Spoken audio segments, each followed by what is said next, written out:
Hey, Danielle, welcome to the Profit and Grit Show. How are you today? Tyler, I'm awesome. Thank you. Thanks for having me. I'm excited to be here. Yeah, I'm excited to have you. I loved how when we started, it makes me want to do this in the future. I think whenever people come into my Zooms from now on, they're going to come into music. Well, for those who don't know, Tyler invites me on this show, and I shared my music. I was like, let's jam out to my stuff. Clearly, I need to fire people up. You just showed me how that can fire me up even. So that was awesome.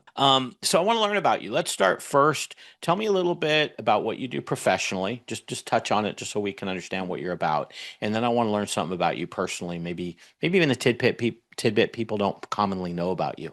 Cool. Well, today, Tyler, I'm the CEO of the New Flat Rate. We are a software company, but we're also a best practices and I guess we say process development company because we work with business owners to help them to work on actually the sales process by using a system and software. So I run the daily operations and growth and strategy. And we could talk about all day long the hardships, the fun, the good, the bad, the ugly, all those things that come with that. I love it though. As a child, I always wanted to be an entrepreneur, and I feel like, sometimes I question, am I doing a good job, a bad job? I don't know, but I'm doing what I wanted to do, so I'll take that win.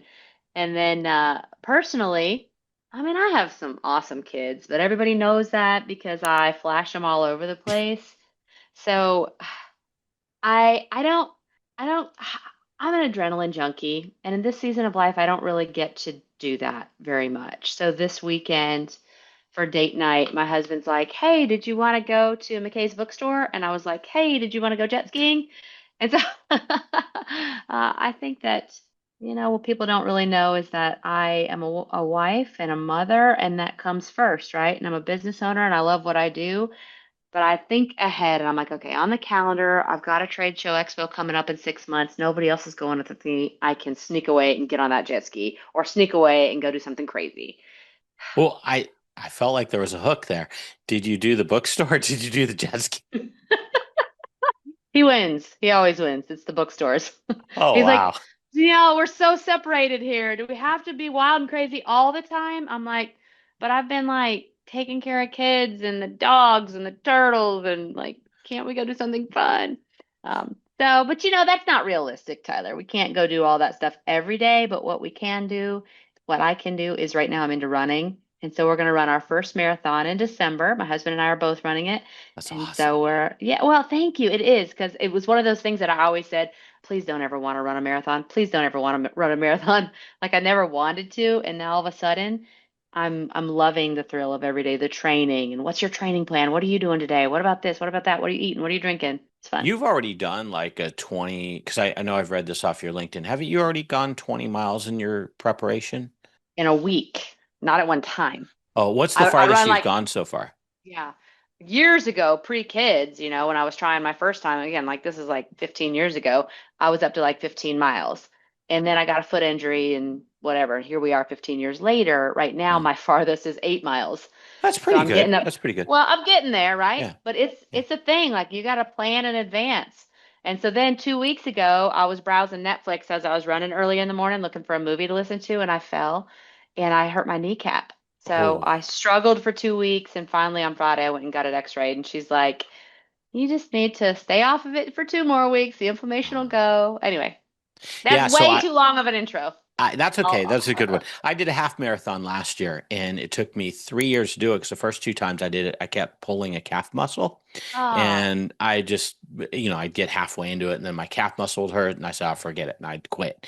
And then last year I did it, and I will tell you, I have the utmost respect that you're taking the challenge on the full marathon because half marathon was really challenging for me. Like I did it, and I made it no problem, but man, I was fatigued, and yeah. doubling that just makes me like my mind spin. It sounds horrific. Like nobody should ever do it. I know. Then you got these I people doing know. ultra marathons and stuff. So They hey, are to each his crazy. own, right? Okay, I want to get into first section here.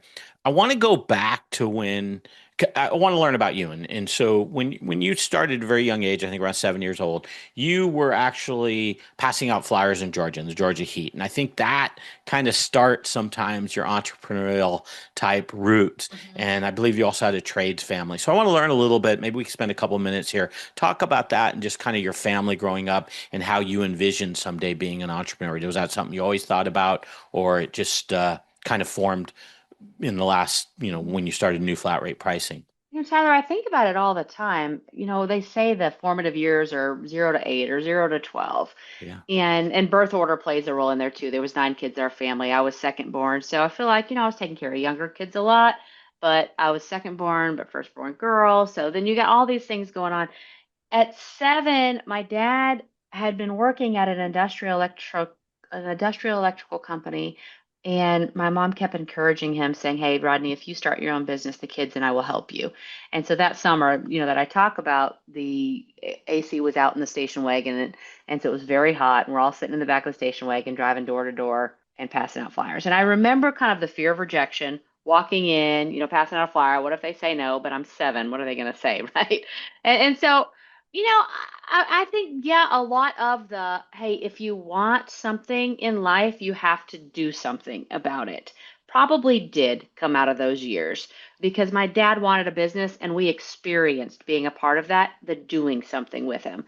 And then when I was 12, I used to ride my bike through the neighborhood to Mrs. Richardson's house, and I cleaned her house for her every Saturday until I was 18. So all my Wow. friends are doing other things on Saturday mornings when they're, older, 16, 17, 18. But I was still going to Miss Richardson's, cleaning her house for $5 an hour, even when I was 18.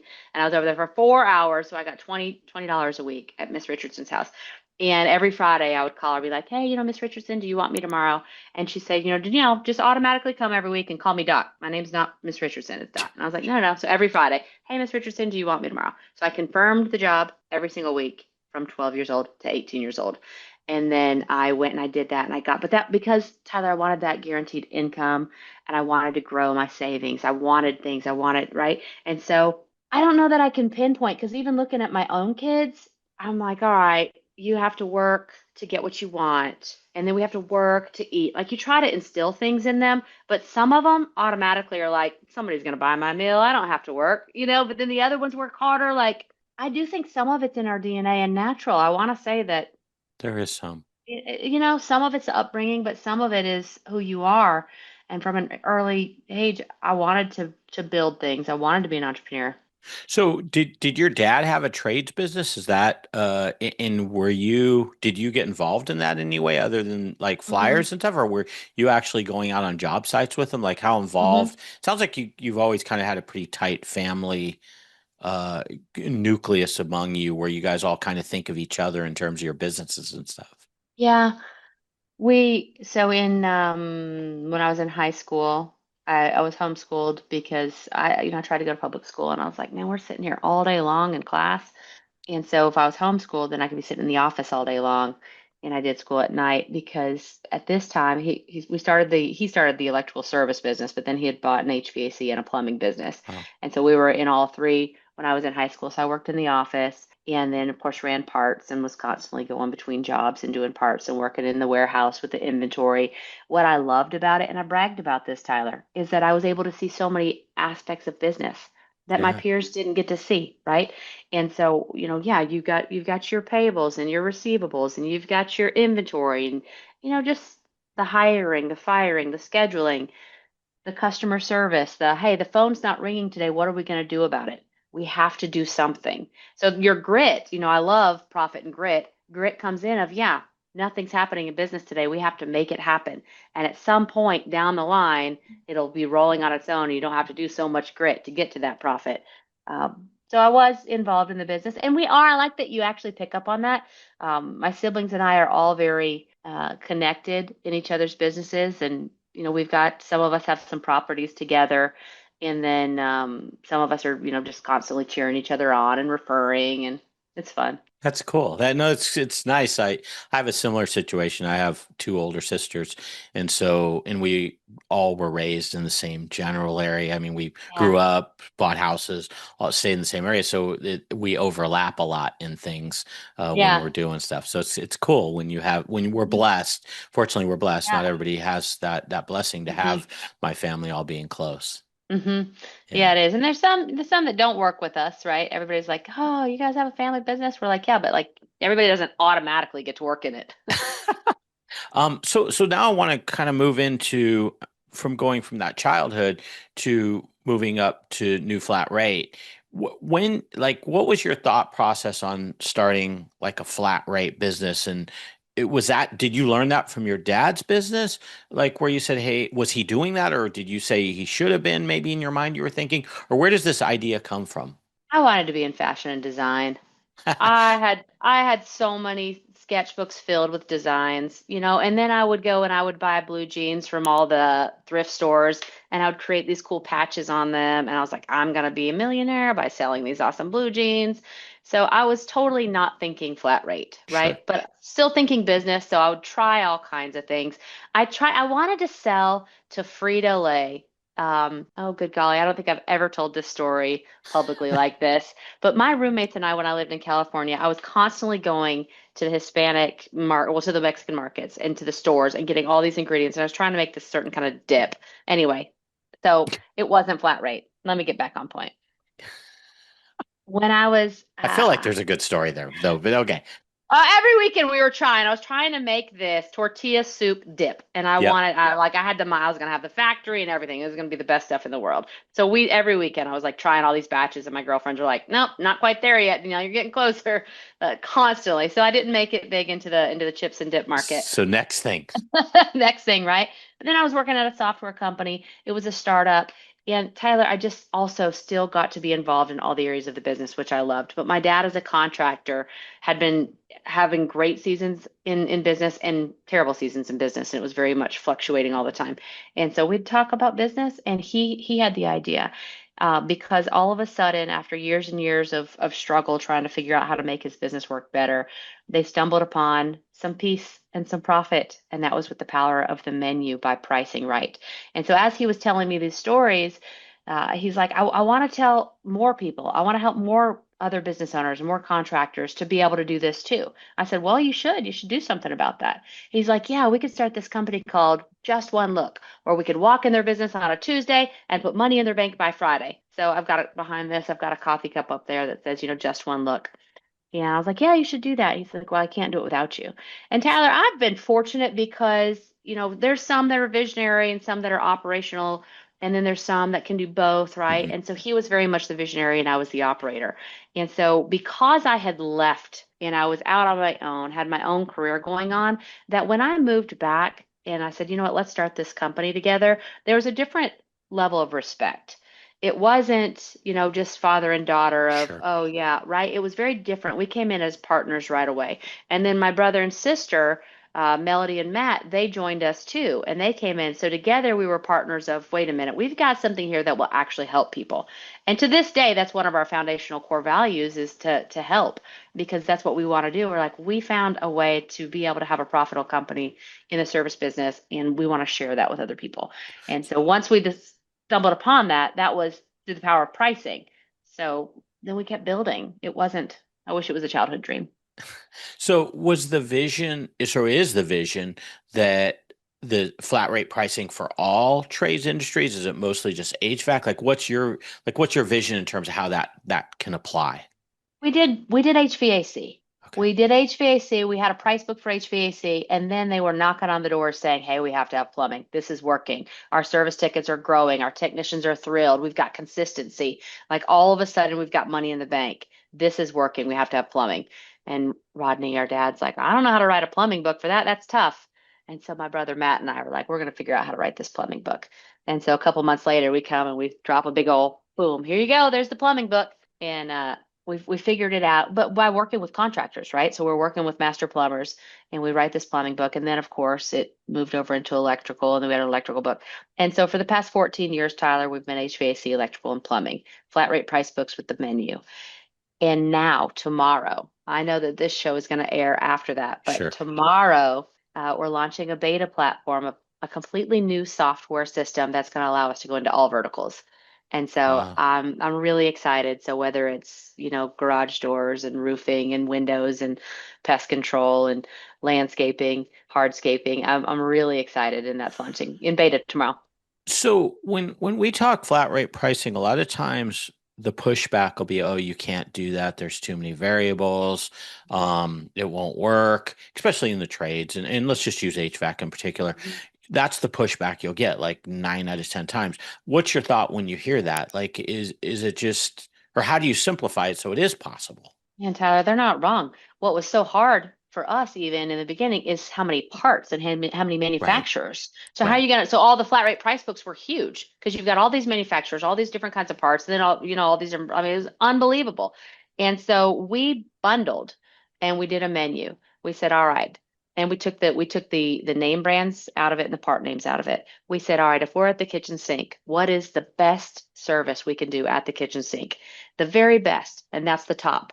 And then, we can change it and go down. So we had 5 different price points for what we could do at a kitchen sink, no matter what brand, what kind of part, and things like that. So we took those out so that we could actually begin to clarify what we could do for the customer.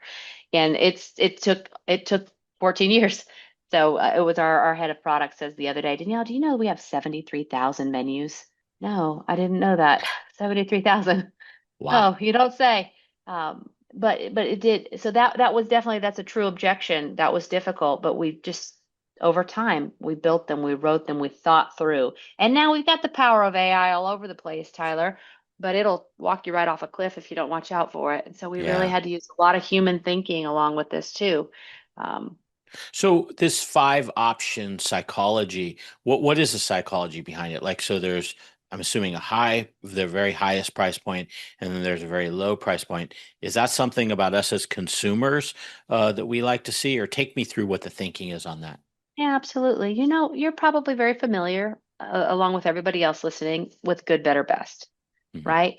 If the term is good, better, best. And so whether you're going to buy a pair of shoes, a new drill, or you're going to have a service done in your home, so often as service professionals, they're busy, they come in and out. Hey, Tyler, it's going to cost X amount to fix it. They give you one price. And you're like, oh, rats, I guess I'm just going to have to do it. That's the only choice that I've got, right? And so with the power of the menu, we can say, all right, Tyler, instead of just one price, it's here's your 3 options, right? Good, better, or best. The minute you start offering options, then your mind can expand in agreement with them of, oh, they're here helping me. I've got options. I'm not backed into a corner. Now, good, better, best, that's a start because the minute you offer more options, you can choose to buy more without any sales pressure. If there's only one price, that's all you got. But if they add two on top of that, you might want more. We went with 5 because statistics, data, economists, smarter people than me have proven that the mind automatically removes 2 options. So when you have 3 options, good, better, best, the mind's going to remove 2. If I can do that, the mind going to remove 2, and then you just got 1. So you're kind of backed into that corner again, right? But if you have 5 and the mind removes 2, then you still have 3 and you still have a middle. And humans like the safety zone of the middle. 80% of humans buy in the middle. And since we know that they're going to do that, let's give them that landing place, right? They want something a little bit above the low option. Now, I do think and love having loss leaders or very affordable basic bottom options that get you in the door, very competitive in your marketplace. Absolutely. But don't leave it there because people do want to do more with you. They want a better service. They want, whether it's a brand or a part or something else that's in the home, we got to give those options so they can buy more. So the psychology is that when given choices, people will 80% of the time move themselves up to a higher option. And then And you want that as a business owner. You want that. sure. And then is the top pricing, is that more of like an anchor in terms of how we're pricing it, or is that truly like a competitive premium pricing? Like, are we, when I say anchor, like it's, 2 or 3 times higher than what anyone would pay just because it makes the middle one look that much more attractive, or is it a true like premium pricing? Yeah, that's a good question. Sometimes it's 3 times the bottom price. I mean, it depends on, the Okay. market and the product and the different things. But the secret Yeah. And we have so much data and we've tested and tested and tested in every state, all over the US, Canada, and Australia, is that the spread can't be too great. Okay. It's got to be enough to where psychologically they possibly could move up. So you don't really want the top option to be like knocked out of the park so that, Got yeah, it. now that middle one looks affordable. No, we want them to actually be able to reach it if that's what they want. And so it's got to be just a nice, even Got it. step, and that's how humans and minds can kind of choose the level that they want. And we've tested it all over the place, and that's where it performs the best. What we found how you're pricing, if you want to start practicing with your pricing, is that if people, and it's data, right? Math tells us all kinds of things. If your customers are always only choosing your bottom option, or if they're always only choosing your top option, that's not where you want to be. If they're choosing your bottom option only, the top options probably are too expensive. And so you're going to want to play with that. If they're always choosing the top, well, then the bottom's too cheap. So, Got it. so the Yeah, that numbers will makes a lot tell of you. sense. Do you, since we know 80% of the time people are going to pick the middle, is that the sweet spot in terms of our profitability too? It is. Now, Okay. depending on how you want to build your pricing, right? Your top option might have a longer warranty. It might have things like that. With our top options, we have a return visit. And so that is going to be cost. You're going to be rolling that truck again, going back out there in a year, checking, making sure everything is at as great of condition as it is today when we leave. And so that middle option is more profitable because you don't have as long of a warranty. You're not doing that return visit. Okay. Yes. And then one of the pushbacks that I've heard on flat rate pricing is owners will say, well, that means I'm going to lose money sometimes because prices change and things change. And if I'm going to be a flat rate, sometimes it's just I'm going to lose money on some project. Do I just have to accept that? What's your thoughts when you hear that? They don't have to. They could, yes. So let's say you got a flat rate and all of a sudden, this has happened many times, all of a sudden the price of things go up and oh, you haven't printed your book or you haven't hit update on your app, Sure. right? And you didn't have those. So in our system, we have levels. So you can use a level one, level two, level three. And so if prices change overnight, just use a level two page and all of a sudden everything's adjusted, right? But if you don't have that, if you don't have a system that accounts for that, I would go back instead and I would say, but what about all the jobs that you're not pricing enough on, right? Like you're already losing money in other areas because you're under charging, or you wouldn't even be thinking about it or listening to this call today. And so I believe that people are questioning their prices. Am I priced right? No, probably not. If you're questioning it, and so the flip of that is, all right, you think that you're gonna not go to a flat rate or a set price or increase your prices because, well, something might change. Things change all the time. And you need to be testing your pricing all the time. You need to be changing your pricing all the time. You need to update your pricing all the time. Yeah, it's Yeah. living and breathing. Like it's not a one-time done, it's all the time. Yeah, that's kind of my response too. You said it more clearly than I probably will, but I'm just like, hey, if you take 100 jobs and you lose a small amount on one, but if it means 99 times you're getting the ideal sweet spot in terms of your pricing, and oh, by the way, you're spending a fraction of the time and you're closing more sales, it kind of becomes a no-brainer if you look at the big picture.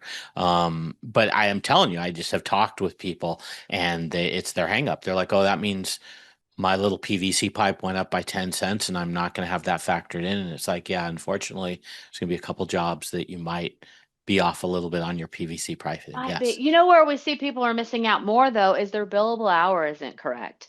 Yeah, And that's so a big one. they've got their billable hour set so low, and well, you're in finance world, right? So their billable hour is not adjusted accordingly, and so they're even if they move to flat rate today, like they're not usually priced enough. They don't have their overhead and everything calculated in. And if they did, there'd be enough margin. That pipe goes up 10%. You've still got margin in there.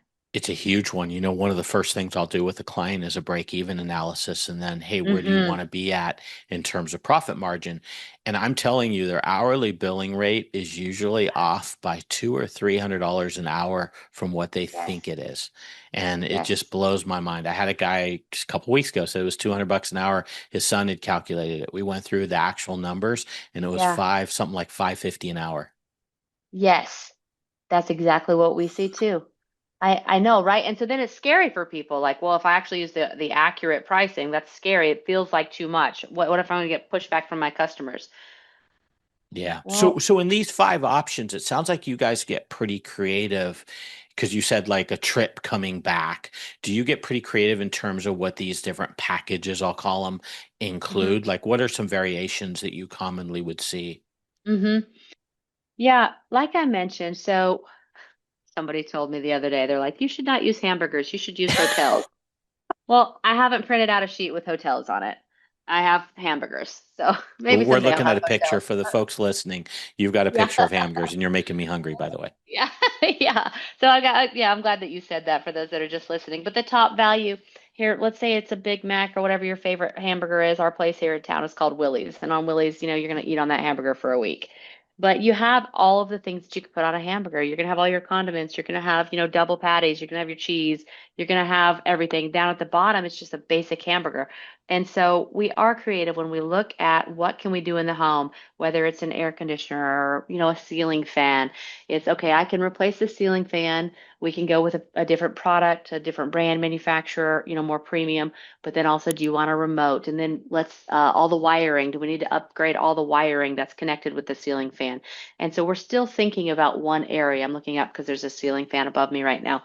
But we're focused on what is the very best. So we ask craftsmen, we ask these technicians, what's the very best that you could do for this ceiling fan?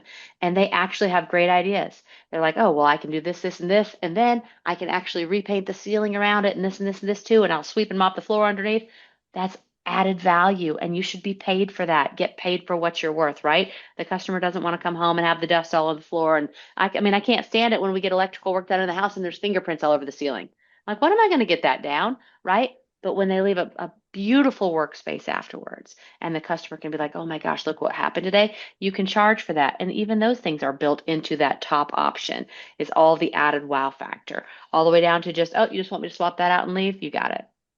What do you do for folks that are skeptical about going to a flat rate pricing? Like, do you have a certain way that you encourage them, allow them to test it, or get them to be open-minded about it? Any particular process that you follow when they're skeptical? That's a good question. I wonder what our sales team does about that. You know, I don't know. Um, but when talking to business owners, it's, well, what's the pain? What's the real pain? Yeah. What's really keeping you up at night? A question that I know that we ask a lot is, do you believe that anybody on your team could be leaving money on the table? Mm, And everybody emphatically says, yes, we leave money sure. on the table all the time, right? And that's in every business. We all know that. Yes, there's, we've got efficiency loss. Yes, we could be losing money in different areas. Well, are you ready to do something about it, or are you not? So, we work best with companies that don't want to just kick the tires. They're really ready to actually change and they're ready to commit. Yeah. What a great way to open a discussion, though. Do you think you're leaving money on the table? Because who doesn't in hmm business feel like, we could always be doing something a little better, bidding a little higher, closing more jobs? That's a great opening segue to start a conversation. Yeah, we could even be following up more. Yeah, Yeah. yeah, So for that sure. is one way. So I want to talk a little bit about technicians and how that relates to this flat rate pricing. A lot of times, we get a little weird about technicians selling. How does this flat rate pricing fall into that? We would love it if every technician was duplicatable, the superstars, the ones that are great salesmen and great with customer service. And there are some wonderful ones out there. But for those that aren't, that maybe that's not their sweet spot. Maybe they don't like talking to the customers as much. They like to fix things.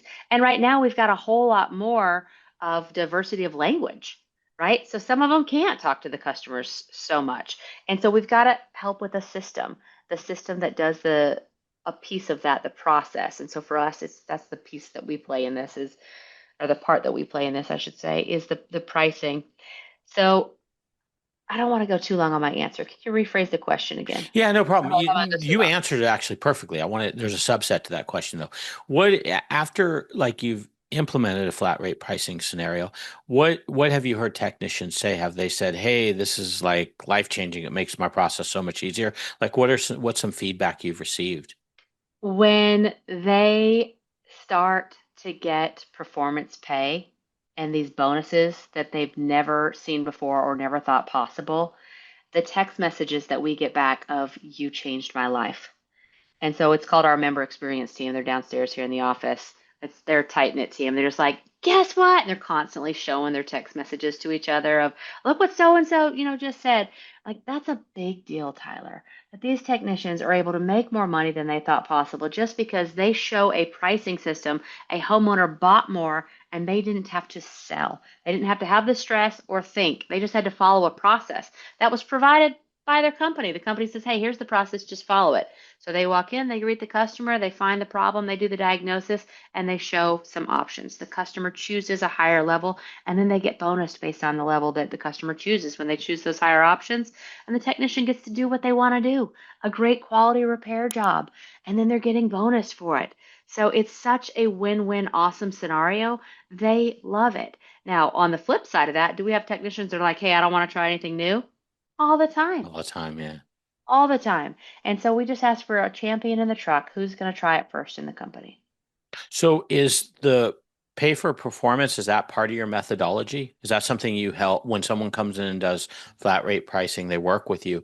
Do you also help them implement that pay for performance part of it? We do. Tyler, as a business owner, I know you feel this and me too. Sometimes you know that there's an area of your business that you should put a process in place. So it Hmm. could be a new compensation plan, it could be a new policy for your company, your team, or whatever, right? And I feel the pressure of, I need that time where I can focus to Right. actually write out that process and build it, right? So what's exciting is we've already done that piece of it. So when we start working with these business owners, these contractors, here is the performance plan that we recommend that works really well with this. And so then we'll train them, we'll set it up for them, we'll help them implement it, roll it out to their technicians. And it is a piece of it. We do a lot of training and coaching, and some of that is implementing processes. Some of it is, it could just be encouraging, like they call them virtual ride-alongs. The technicians call our team, our tech support guys to say, hey, this is where I'm at. I'm out in the field. I'm on this call. This is what I'm looking at. What do you think I should do? And so our guys are able to say, well, what were you thinking? And the techs are like, well, XYZ. Well, that's a great. Why don't we do that? That sounds perfect. Let's do that, right? And so it's just somebody there with them. So we do a whole lot more than that I even talk about. And that is a differentiator that I love about the new flat rate is we're still such people. Yeah, so it sounds like you guys are really getting in on the ground level in terms of help. If the technician can actually call you, it sounds like you're getting in on the ground level in terms of supporting the client. It's much more than just necessarily flat Hmm. rate pricing. It's their whole process. It is. Because anybody can have a price book, but to Yeah. be able to have a system that your whole team follows with menus and options that customers can buy more. It's the automatic selling that's happening. And that's, I encourage people that are thinking about their pricing and what changes should they make is could they do so that their customers can ask those magic questions. So what processes or scripts can be put in place? Hey, instead of repairing today, how much for a replacement? Or hey, I saw that you had such and such. Could I try that? We want to help the customer to be able to buy more. What do you see most commonly when you're working with the trades company, whether it be HVAC, electrical, or plumbing? What do you see the biggest mistake they're making as it relates to sales and growing their revenue? Lack of system, relying on a Really? person to do it. Consistency, basically. Well, and relying on a person. You're saying, Okay. all right, so today I've got Tyler and you're a superstar salesperson, but Tyler, you're not with me forever. And all of a sudden you're gone and I don't have another Tyler. So now who's selling? Well, but when you have a system that anybody that sits in that seat can do, that's the secret sauce that keeps it going. Is you got to have the system, not dependent on the person. And that's with any business, right? Right. People run the processes, but you got to have the processes in place for them to follow and run. What's a timeline if someone were to engage you? Like, what's a timeline to go from, hey, I really have no infrastructure to now I have a process, I have flat rate pricing. What does that typically look like? Within the first week, we've got you up and running on the software and the Wow. app. We've onboarded you, but we might take 30 days, depending on your team, to get your whole team up and going. We want to make sure that everybody's confident, that the mindset's ready, that they saw, hey, there's one of the technicians tried it first. It was successful. All right, now we'll all try. We want to look at results. We want to look at the numbers, just like you, right? What were your numbers before? What are your numbers now? We want to be analyzing that with them along the way. So it could go anywhere from a week to 30 days. Oh, okay, that's the very fair timeline. That's not too far out. How does this integrate with like some of the packages that are out there, like Service Titan, we'll say Jobber, maybe House Call Pro? Does this Is this independent of them, or are you doing the price book in like a Service Titan, but with a flat rate pricing methodology set up in it? We have a full API with Service Titan and House Call Pro. We Oh, have wow. soft integrations with the others, and so they can have, copy and paste their information in there, have import files in there, or with the APIs, everything goes directly. So it is separate. The FSMs, right? Ours is kind of like the inventory, the task codes, and all of that that go in them, but they are separate softwares. Oh, how cool. But it feeds right into it. The data Hmm. feeds right in. So it's no Yep. different than, I mean, Chirp comes to mind, the way Chirp kind of Right. Yep. integrates as an outside package. Very cool. I like that. Last thing I want to talk about is just the whole family business angle of this. Sometimes, a lot of trades businesses are family businesses, and, friction can happen within family businesses. People can be on different pages. How have you found running your own business? Your dad started out with it. What was that like being in the family business? Does that Is that power in numbers, or is it sometimes it slows you down in your growth because people have different ideas in the family? What does that look like for you? Tyler, if I could be honest, I was in denial. Everybody was like, "Oh, you're a family business." I'm, no, we're not. We just work together. And I was in denial for years. And because I was in denial for years, I didn't recognize the glass ceilings that we were putting on ourselves, Sure. right? That there were certain things that you accepted because we were all family. And so it took me years to come to the reality of being honest and accepting we are a family business. That's not a bad thing. It just means we have to hold each other accountable differently, and we might need outside people to help hold us accountable. And so when my dad and I ran the company together, it was very easy. It was very easy. We were best friends. He had the idea, I was helping to implement, and he let me run a company. And I always wanted to do that. So it was very easy. As he began to phase out into retirement, my brother and sister and I became more of partners. And that's where it got difficult because we did have different visions. Sure. And so where we wanted to go, where we thought the company should be, our expectations were not in alignment. And so we avoided each other. There was years of, we're friendly at Christmas and we might say hi to each other in meetings, but we really avoided, and like we were siloed working on our own things. We weren't rowing in the same boat until 2 years ago with EOS. So if you're familiar with the Oh Entrepreneur yeah. Operating System, EOS, and we'd tried, Tyler, we'd flown all over the US trying to find a way to operate the business in unison, and then somebody would go to a show and come back and be like, I got it, let's try this. And then I'd go to a different show. And so we were constantly conflicting about who had the best ideas. And so with EOS, I was like, nope, we're throwing every other strategy out. This is the one that we're going with. And we got an implementer with us, and we started having our meetings and getting in alignment. And it wasn't too long before I could say, wow, we actually are on the same team. Like we are supporting each other. We want the same things. We want to be working together and growing a business together. We want it to be great for our team. And it's really fun now. But it was painful. It was painful. So first, I had to be honest that we are a family business, and there are things that we're doing sloppy because of that we needed to change. And then, hey, we need a way to be in unison again, and we need a strategic vision and a plan. And so that's been really fun. Now I love working with siblings. And our niece is working with us too, and she's just climbing. It's been so Wow. fun.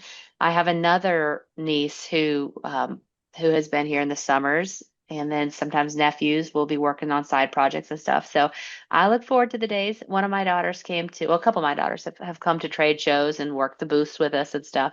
But we hold them to a standard, right? This is the way we do business. If you're going to work here, you don't get freebies. You got to earn it, and you start at the bottom and you climb your way up. So.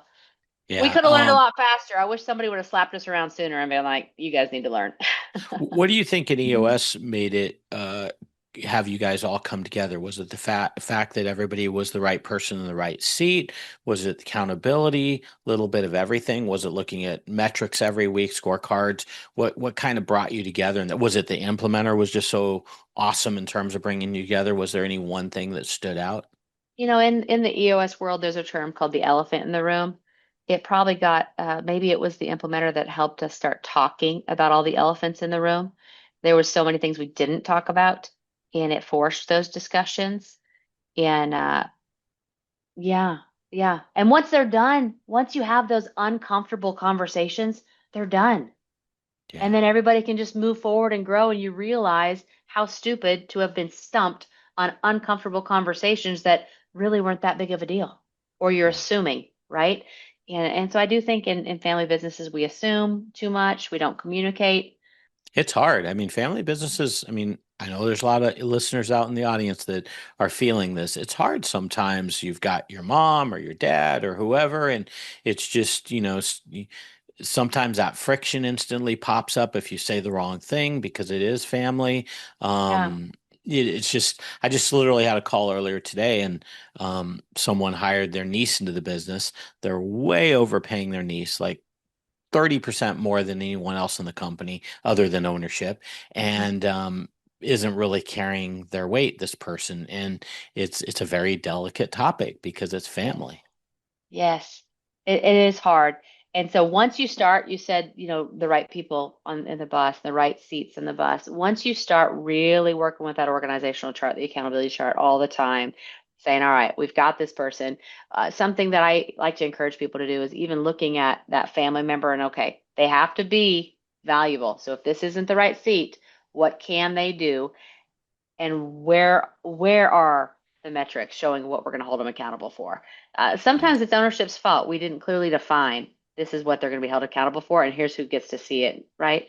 So the accountabilities have to be set. Yeah, good stuff. I like that. Good feedback. Okay, talked about a lot of awesome stuff. Talked about your early years in terms of how it framed you. We talked about the 5 option psychology. I love that, by the way. Just the thinking of we tend to take one out from each side and then end up in the middle. So that's very cool. We talked about just pricing in general and how the flat rate pricing could fit into a model, as well as the overall processes and systems. It's not just one little piece. It's kind of looking at the big picture of the whole deal. And then we talked about family businesses. So I think we covered a lot. Did I leave anything else out or anything else you want to talk about before we wrap up? I no, I appreciate the time. I appreciate, you asking about pricing. I just want to encourage people to look at your pricing and think about what could you do differently because you're the expert in your trade, whatever that is. And so what more value could you add and could you get paid what you're worth? And I also like to say, let's make sure that we don't give everything away for free. I know a Mm. lot of us like to have free strategy calls or, you know, and we're helpful. And our industries, home services are so helpful, Yeah. but you deserve to get paid what you're worth. And so I just want to encourage you to take a look at what you're giving away to say, what would happen if you actually asked for payment for that? You'd be surprised that people would pay you. Yeah, that's good advice. So your website, thenewflatrate.com, once again, thenewflatrate.com, you're on LinkedIn as Danielle Coop. So if people want to check you out on LinkedIn or talk with you, and then I'll put your Spotify. It's kind of got a little bit of a funky link to it, so it's kind of hard to say over the podcast. But I'll put the Spotify link for your podcast, The New Flat Rate, if people want to check that out. Anything I left out, or where's the ideal place people should reach out to? Is it LinkedIn? Yep, please do. Add me on LinkedIn. Would love to be friends, get to know you, and listen to our podcast for sure on Spotify. But if you are interested in pricing or just a strategy session, then you'd go to our website to get a demo. Thank you. Appreciate you being on the show. You are awesome to talk with. Oh, Tyler, it's so great to hang out with you. Thank you for having me. Welcome to Profit and Grit.